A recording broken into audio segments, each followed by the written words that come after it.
আসসালামু আলাইকুম, সবাইকে স্বাগত জানাচ্ছি আমাদের আজকের এই পর্বে। আমরা কথা বলছি অ্যাডভান্স ইংলিশ স্ট্রাকচার। আমরা আছি 53তম পর্বে বা দিনে।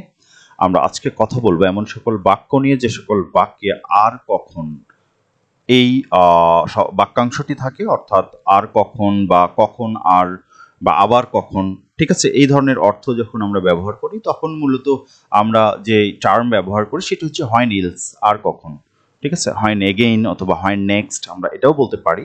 সো ইন দ্যাট কেস আমরা কিভাবে আমাদের কমিউনিকেশন করব বা কমিউনিকেশনের ক্ষেত্রে সেই ওয়ার্ডগুলোর প্রপার সিকোয়েন্স কি হবে, আমরা সেটি নিয়েই কথা বলছি। তো আমাদের প্রথম বাক্যটি আমরা একটু খেয়াল করি কষ্ট করে। এটা যদি আমরা বুঝি তাহলে আই থিঙ্ক যে অন্যান্য বাক্যগুলো আমরা ভালো করে বুঝতে পারবো। বাজারে আর কখন যাবে, ঠিক আছে, হ্যাঁ, বাজারে আর কখন যাবে বা বাজারে যাওয়ার দেরি হচ্ছে, কখন যাবে, আর কতক্ষণ দেরি হবে ইত্যাদি, এই ধরনের অর্থ কিন্তু আমরা ব্যবহার করি। বা আবার পরে কখন যাবে, রাইট, সেই ক্ষেত্রেও কিন্তু আমরা ব্যবহার করি। তাহলে আমরা বলবো হয়েন ইলস, হয়েন ইলস, আর কখন যাবে, ফিউচার টেন্স, দেন আমরা উইল বলবো, will you go to market, right, go to the market, the market, market. তাহলে বাজারে আর কখন যাবে, আমরা কিন্তু বলছি when else will you go to the market, right? অথবা আমরা কিন্তু চাইলে এটা বলতে পারি when again will you go to the market or when next will you go to the market। আমরা কিন্তু এটা বলতে পারি when else will you go to the market, when again will you go to the market, or when next will you go to the market. So all the term creates a meaning in sentences. We'll try to use any of them in case of communication, and the communication should be fruitful and very fluent, so that someone else who are listening to us may gaze the think what we are talking. So that's all, and we're going to the next sentence. সেক্ষেত্রে আমরা বলছি তাকে আর কখন দেখবে, দেন when else will you see him, আমরা C মানে জানি দেখা, দেন আমরা বলছি যে when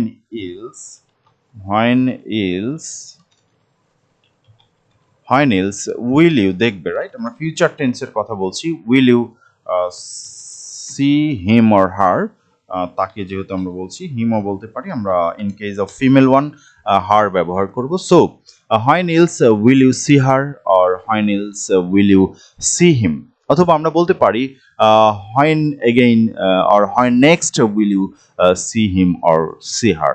সো আবার কখন বাবা মাকে দেখা করবে বা বাবা মাকে দেখতে যাবে, এই ধরনের অর্থে কিন্তু আমরা যেটা ব্যবহার করতে পারি সেটা হচ্ছে when else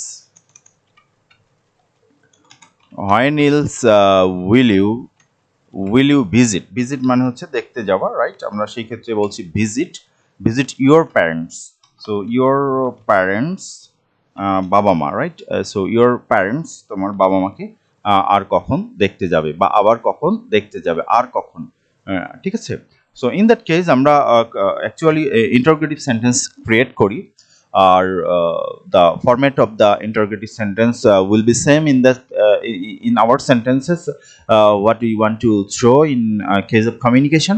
So আবার কখন আমাকে ফোন করবে, দেন when next আমরা বলছি, when next কিন্তু আমরা বলতে পারি, তাই না, আমরা when next বলতে পারি, when again আমরা বলতে পারি। So when next will you call me, right, will you call me, আমরা সেটাও কিন্তু বলতে পারি। সো কমিউনিকেশনের ক্ষেত্রে আমরা ভ্যারিয়েশন ক্রিয়েট করতে পারি। Variation creates a lots of opportunity in case of communication, and that creates actually the attractiveness in within communication, and the listener will be very attractive, and they will concentrate us if we create our sentence structure variation. So we'll consider that thing for a good communication, and we'll try to use the variations of communication or sentence structure. So আবার কখন তোমার কাজ শেষ হবে, দেন আমরা বলছি when again will you finish, or আমরা বলছি when else, right, আমরা when else বলি এখানে, when else will you finish, আমরা শেষ করার কথা যেহেতু বলছি তাহলে আমরা বলবো when will you finish, right? Will you finish মানে তুমি শেষ করবে, ফিনিশ বা কমপ্লিট আমরা বলতে পারি, কমপ্লিটও কিন্তু বলতে পারি, কমপ্লিট, কমপ্লিট, কমপ্লিট, কখন শেষ করবে, when else will you finish আর complete your work, right? So আমরা বলছি ইউর ওয়ার্ক, কখন তোমার কাজ শেষ করবে। আবার কখন এখানে আসবে, when else, when next, when again. So আমরা হোয়েন এগেন কিন্তু আমরা বলতে পারি, again will you come here, ঠিক আছে? Come, come here. অথবা আমরা কিন্তু এই এগেনটা পরেও ব্যবহার করি, when will you come here again, আমরা সেটাও কিন্তু বলতে পারি। কাম হেয়ার নেক্সট, সেটাও কিন্তু আমরা বলতে পারি। When will you come here else, else শেষে ব্যবহার করার প্রয়োজন নেই মনে হয়, বোধ করি। আবার কখন ডিনার করবে, রাইট? হোয়েন ইলস বা হোয়েন এগেন আমরা বলতে পারি, when again, again will you dinner, have dinner, right? Dinner করবে মানে হচ্ছে will you have dinner, will you have আমরা বলতে পারি, ইট বলতে পারি, অথবা টেক বলতে পারি, রাইট? আমরা অনেকগুলো টার্মই কিন্তু খাওয়া অর্থে ব্যবহার করে থাকি, সেগুলো আমরা খেয়াল করবো যে অ্যাকচুয়ালি কোনটা কোনটা আমরা করতে পারি বা করা যায়, আর কোনটি best appropriate. That's also another thing in case of communication, specially for good communication. আবার কখন ডাক্তারের কাছে যাবে, দেন হোয়েন নেক্সট আমরা বলতে পারি, when next will you go to the doctor, right? Will you go to the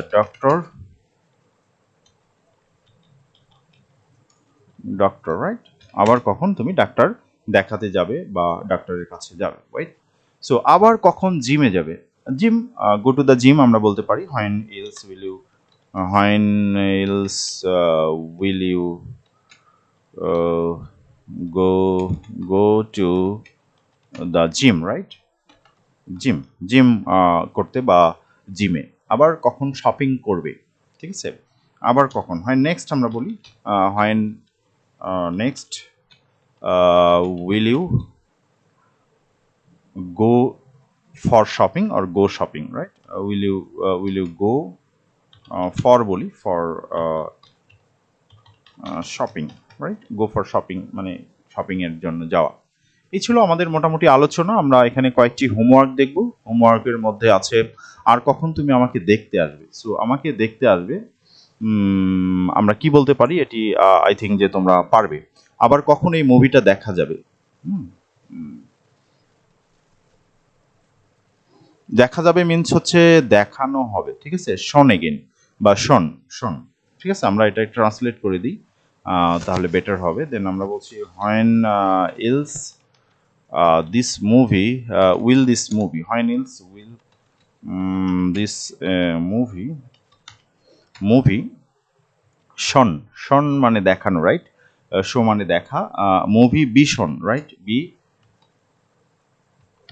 Shaun, B shown দেখানো হবে। কোনো কিছু প্যাসিভ ফর্মে আমরা বলছি, সামন উইল বি শন দিস, কেউ একজন এটা দেখাবে, শন, রাইট? এই পর্যন্ত আমরা বলছি। Then when else will this movie be shown, দেখানো হবে অর্থে আমরা বিশন ব্যবহার করছি, প্যাসিভ ফর্ম। আর কখন এই দোকানটা খোলা থাকবে, ঠিক আছে? দোকান খোলা থাকা মানে open, shop open, open, be open, right? Be open খোলা থাকা, তাহলে আমরা এটার মতো করেই কিন্তু ব্যবহার করতে পারবো। আবার কখন তুমি এই গানটা গাইবে, ঠিক আছে? এই গানটা গাবে মানে হচ্ছে যে সিং দিস সং, আমরা সেটা কিন্তু বলি সিং দিস সং। এরপরে আমাদের আরেকটি লাস্ট যে বাক্য, সেটি হচ্ছে আর কখন আমরা একসাথে ঘুরতে যাব, ঠিক আছে?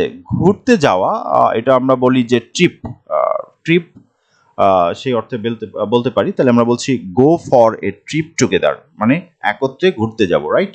সো একত্রে ঘুরতে যাওয়া এর ইংরেজি হচ্ছে আমরা বলছি go for a trip together, together মানে একত্রে কোথাও ঘুরতে যাওয়া, এই অর্থে আমরা ব্যবহার করতে পারি। So this is the basic structure of this sentence, and I think you guys will be able to create the full form of this sentence. আর কখন আমরা একসাথে ঘুরতে যাব, বা আবার কখন আমরা একসাথে ঘুরতে যাব, কখন আবার আমরা একসাথে ঘুরতে যাব। ডিফারেন্ট ভাবে আমরা কিন্তু এই বাংলা বাক্যটিকে উপস্থাপন করতে পারি অ্যান্ড আমরা কনসিডার করব ঠিক কোন কোন ক্ষেত্রে আমরা এই একই স্ট্রাকচার ব্যবহার করতে পারি। আই থিঙ্ক সেক্ষেত্রে আমাদের যথেষ্ট নলেজ আছে, সাবজেক্টিভ নলেজ, স্পেশালি ভাষা জ্ঞান ইন আওয়ার মাদার টাং, আমাদের নিজস্ব মাতৃভাষা বা বাংলা ভাষায়। Thanks all. আর আমাদের চ্যানেলটি অবশ্যই সাবস্ক্রাইব করবে এবং আমাদের ভিডিওগুলো কেমন লাগছে সেই অনুভূতি অবশ্যই কমেন্টস বক্সে লিখে জানাতে ভুলবে না। আসসালামু আলাইকুম।